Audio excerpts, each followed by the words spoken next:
Some of you know this director. Some of you don't. But I hope that after all of this, you'd never forget him.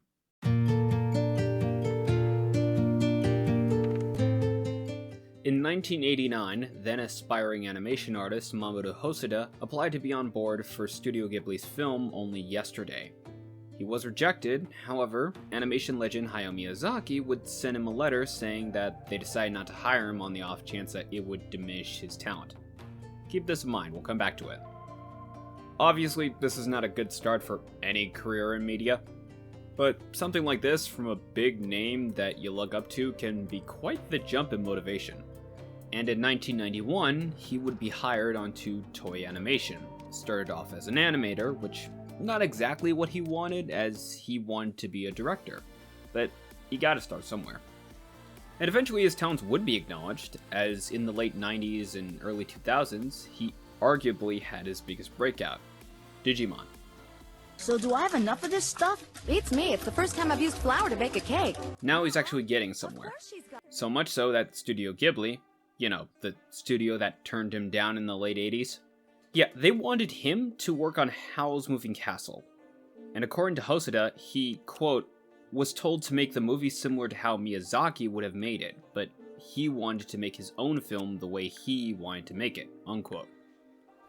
Hayao Miyazaki, during the production, also added in his own opinions and suggestions about the production of Howl's Moving Castle, which Hosoda would apparently take to heart.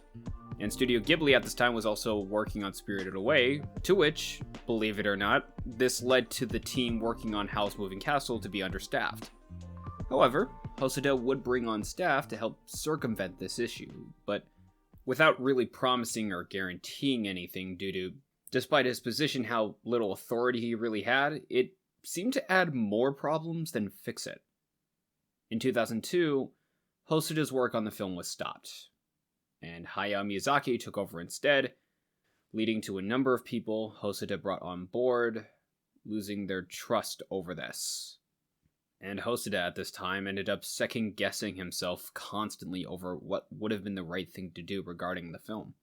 And that is kind of a loaded subject, when the people around you, even someone you look up to and respect, don't seem to encourage you to make the work you're actually happy with, just being a copycat, and things just end up blowing up in your face and you weren't genuinely sure of what was the right choice. It's kind of one of those questions without an answer. But the question I had was, after all of that, what was Hosoda's vision for Howl's Moving Castle? Why was it so important that he be another Miyazaki? Were his ideas just so terrible that Miyazaki's could only work, or was it something else? Well, regardless, what's done is done. Howl's Moving Castle would soon release under Miyazaki's name and vision. It gets hailed as a timeless classic. That whole story gets swept under the rug. And Hosoda would soon after, one of the biggest blunders of his career, return to work at Toei Animation. Allegedly, he tried pitching some stories for films. None of them were really accepted, and potentially it may have actually been the end of his career in animation. That is, until later in 2002, a little show called Useless Wish Doremi Kaboom came up. The producer of the show, Hiromi Seki, and Takuya Igarashi, the director of the show, gave him an opportunity, leading to episode 40 of that series. ガラスってね、冷えて固まっているように見えて、本当はゆっくり動いてるのよ。この海の水みたいにね。本当? Now, I will be real, before even making the script or anything, I had no idea about any of this, so I actually watched the episode for myself, and without even watching the actual show itself, without knowing much of the context or anything, without really understanding the tone, if you were to tell me that this was made by the same director as The Girl Who Leapt Through Time, I would 100% believe it. ねえねえ、ところでさ、ドレミちゃんごめんね。これからお稽古だから。あ、そっか。また明日ね。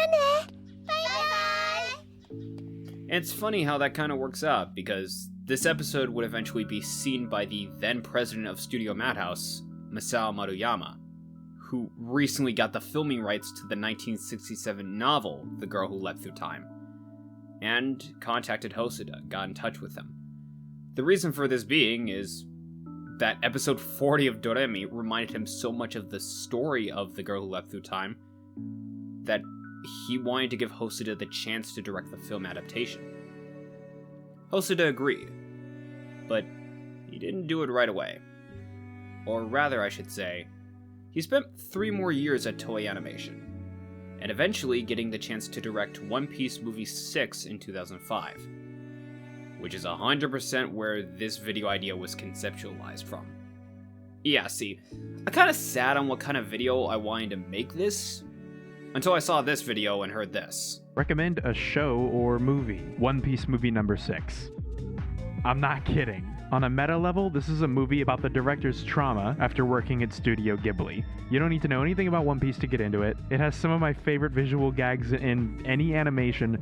Go watch it! Yeah, hearing this led me to look into the director, and then I realized that this was the director that made 3 of my all-time favorite films, and out of curiosity, I looked into the Studio Ghibli matter, then decided to watch the movie with that context.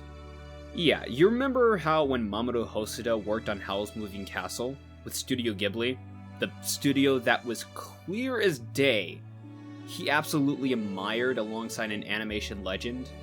He brought on people to help make the vision of Howl's Moving Castle in his eyes come to life, realized the studio he worked with had no intention to let him do his own thing and instead just do what Miyazaki would have done, and eventually the whole thing was stopped, leading to this point in Hosoda's life where people just lost trust in him and his reputation as an animator plummeted? Yeah, guess what One Piece Movie 6 focuses on?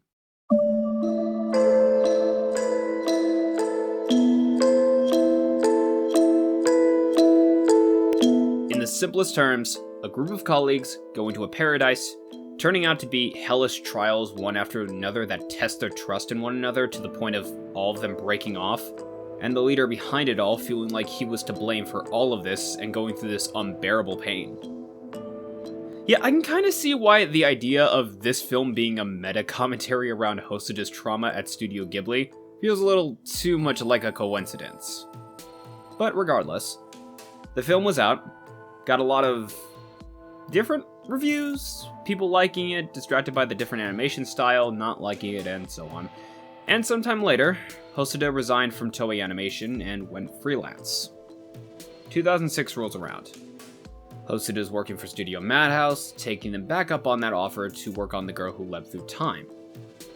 Yeah, so remember when I asked the question of what was Hosoda's vision regarding Howl's Moving Castle? For The Girl Who Leapt Through Time? Yeah, there's a reason for that. For the most part, Mamoru Hosoda's career has been focused on pre-existing IPs that he was involved in. Most notably, his work is on the Digimon movie, among other things, including Digimon. More juice, Izzy? I just squeezed some onions. And, like I mentioned, One Piece Movie 6. But in my eyes, that only shows a part of the puzzle, not the full thing. It's like asking an artist to draw fan art, compared to them designing their own characters. You will notice their skill, surely, but them going on their own is a whole nother story. This is the start of that whole nother story. I'm gonna be upfront, I have no idea what Howl's Moving Castle would have been like with Hosoda behind the wheel. But if it was anything during this time in freelance, or even currently with what he makes with his own studio since 2011, Studio Chizu, I don't think I would have complained. Cause when The Girl Who Leapt Through Time released, word would eventually get out about the film. This film, what was intending to be this film that released in 20-something theaters in Japan or something, right? Would branch out to being over 5 times that amount. The film did so well for itself in almost an entire year of screening, I'm not shitting you. In 2007, the film won the Japan Academy Prize for Animation of the Year. What seemed like nails in the coffin back in the early 2000s for his career with Studio Ghibli just turned out to being roadblocks. And since 2009, him being involved in several original films, with reportedly another one being out in winter of this year, just answered that question for me of what was his vision in my head time and time again. And with that said, I think now I'd like to talk about 3 of my all-time favorite films from Mamoru Hosoda. Welcome to the land of Oz.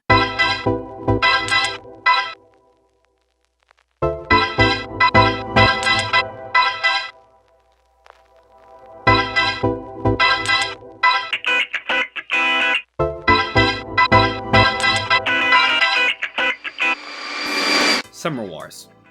This was his first big original film. If you've seen the Digimon movie, it's... okay, let's be real, it's basically the same plot. But even without that, the story itself is such a fantastic time as a movie that you don't even need to have been a fan of Digimon to enjoy this as is. The focuses and themes around family and fighting to the end, regardless of winning or losing, the massive cast and both English and Japanese. Yeah, chances are if you've watched any anime in the 2000s, you will find just about almost every noteworthy VA here, even for some minor roles. What's it gonna take to ditch these guys? Take back 412 million accounts in 2 hours? Are you crazy? Goku is pure of spirit, but not of logic. Fighting Beerus is just dumb. Your fiancé, Cousin Shota, objects! Damn, I was too slow! We really don't know anything about the religion you practice yet. Perhaps you would be so kind as to tell us a bit more about yourself. These last couple of years I've been working hard. Because I wanted to come back home and have you be proud. And, by God, this is such a beautiful movie. Not just the backgrounds, but the visuals, the understanding of speed, the effects, the amazing usage of colors, the designs of each character and the facial expressions, those moments where they just hang on one environmental shot and let the characters just set the mood. This is really playing with the animation medium in ways that feel so distinctly its own. Every character in the family has a clear personality. All of them act similar with their own little quirks. And all of them, even some of the annoying ones, all hit the right notes. It's a great film about all the people in your life, the ones you love and the ones that you don't get along with, and everything in between. 2 might get complicated. Huh? All I need's 1. So who's it gonna be? Maybe you'll laugh when I tell you, or write it off as a fairy tale. It couldn't possibly be true. I mean, how could it?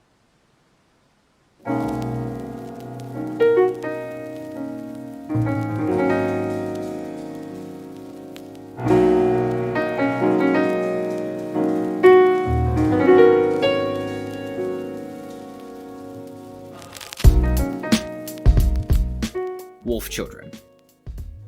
Yeah, if you've seen this, you probably already know something about this film. Wolf Children has a really good focus around one's calling in life, focusing on 2 college lovebirds. One, a normal woman named Hana who smiles even through the hard times.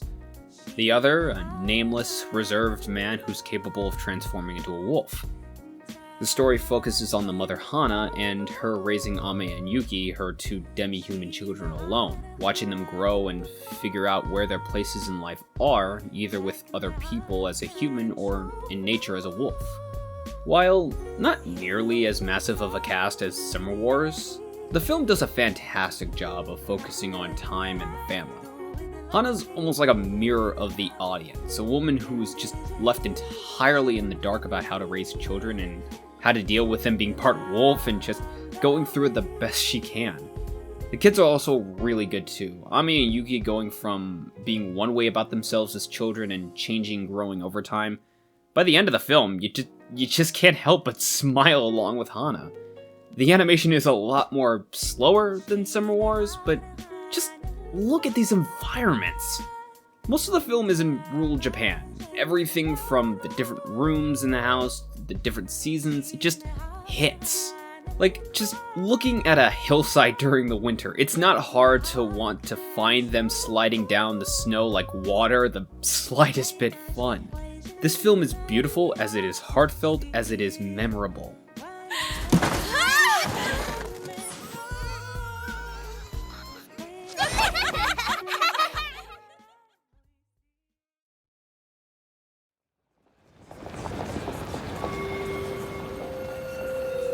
Hate them. Hate them. Hate them.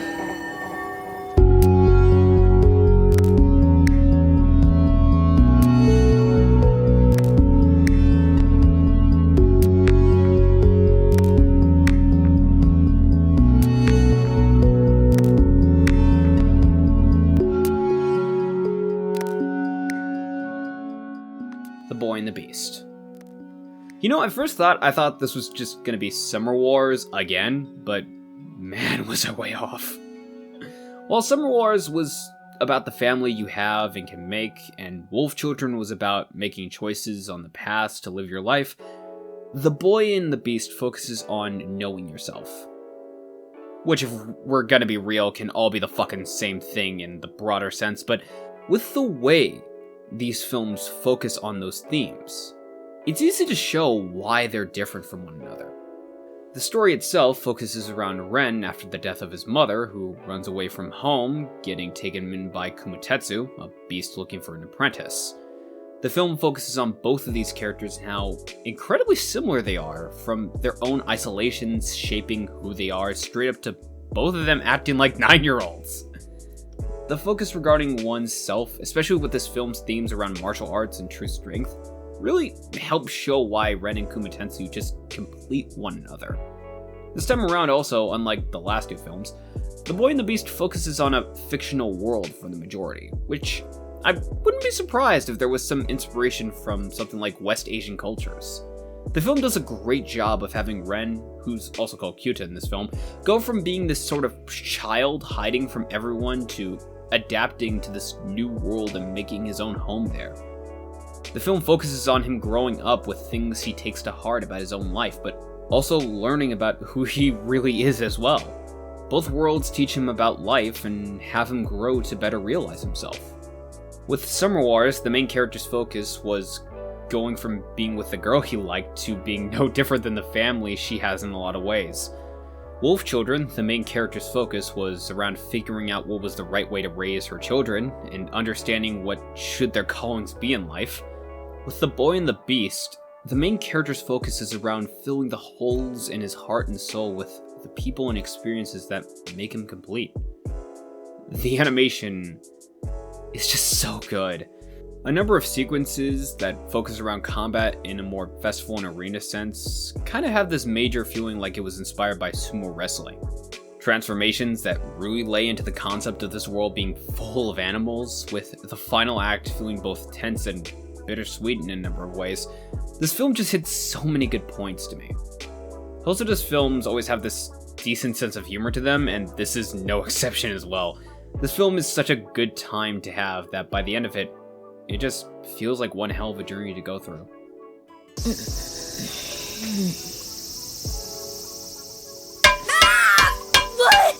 Breakfast time! I gotta be honest, after all of this, after looking into the guy's life somewhat, after watching his films and so on, honestly, if there was anything to take from all of this, it's that sometimes the best things in life come from people who know how to bring it. Films around family matters, who you want to be in life, finding yourself, none of it is new. But sometimes it's not about finding that new message to take to heart. Sometimes you just take something that's been done before and view it from a new perspective. And if there are people who can view those things in new perspectives and know what they're doing with it, then I don't really see the problem in them expressing themselves. Sometimes an artist's vision can end up being a terrible idea, don't get me wrong. But sometimes you get a guy or a girl who get dealt a bad hand in life and eventually manage to come out of it bigger than ever. Maybe you can live your whole life where nothing goes right. Maybe you meet people you look up to and it goes bad. Maybe your desire to be your own person ends up blowing up in your face, and all you're left with is guilt and shame. Maybe it gets so bad you just end up questioning what the point of all of this was. But then down the line, you get a second chance to show what you're made of, and you fucking pull it off to a handful of people. And you do it thinking that you'll just fall on your ass like the last times, but this time you do it without a care in the world for whatever happens next, and the crowd starts showing respect for you. And then you start making YouTube videos about a guy who makes your favorite movies, I guess. I don't know. I forgot where I was going with this. Wow! Is that Daddy's avatar? Yep. I want that avatar too! Daddy's cool, isn't he? Daddy! Mommy thinks wolves are pretty nice people. Even if everybody else is mean to them, I'm gonna stick up for the wolves through thick and thin no matter what. Remember how you started out. Try thinking about yourself as a kid. It might help you understand him better.